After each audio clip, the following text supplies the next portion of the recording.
ဝေ2000ရုံကြီးရွာအုပ်ချုပ်ရေးမှူးဦးနိုင်ဝင်းမှစုရဝေ3000ကျပ်စီးချင်းမြင်ပါရဲ့ရှင်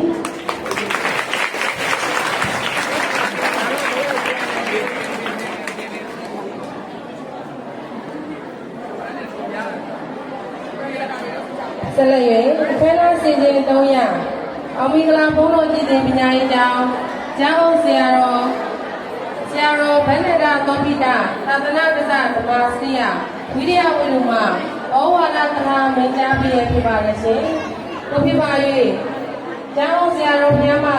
ဝါဒကထာမင်းကြားပြပါကြားပြနာတတ်ပါခင်ဗျာ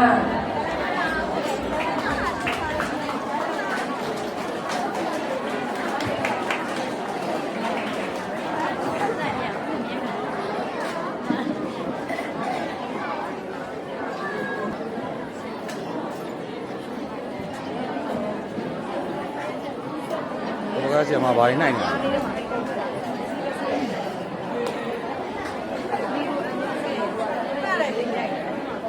မလာလဲချင်ရတာပါ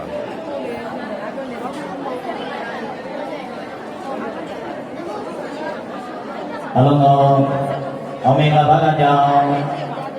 အောင်မင်္ဂလာဆရာတော်များနဲ့ဆရာမများကျောင်းသားကျောင်းသူများကျောင်းသားကျောင်းသူများဤမိဘများကြောက်လာတတ်ကုန်သောအပရိသတ်များသူအဖြစ်ညောင်ရအုပ်ချုပ်ရေးဦးနဲ့ဖွဲ့သူဖွဲ့သားများအားလုံးမင်္ဂလာပါလို့နှုတ်ခွန်းဆက်သအပ်ပါတယ်အားလုံးမင်္ဂလာပါအဲ့တော့ဖွင့်ဩဝါဒကရာဆိုတာမလေးကလည်းပဲအထာက9မှာဦးဇင်းပြောခဲ့တဲ့စကားလေးနှုတ်ခွန်းပါပဲလမ်းများတိုက်နေပါပဲလမ်းများဆောက်တဲ့သူကခလုံးတိုက်မှာစိုးနေရင်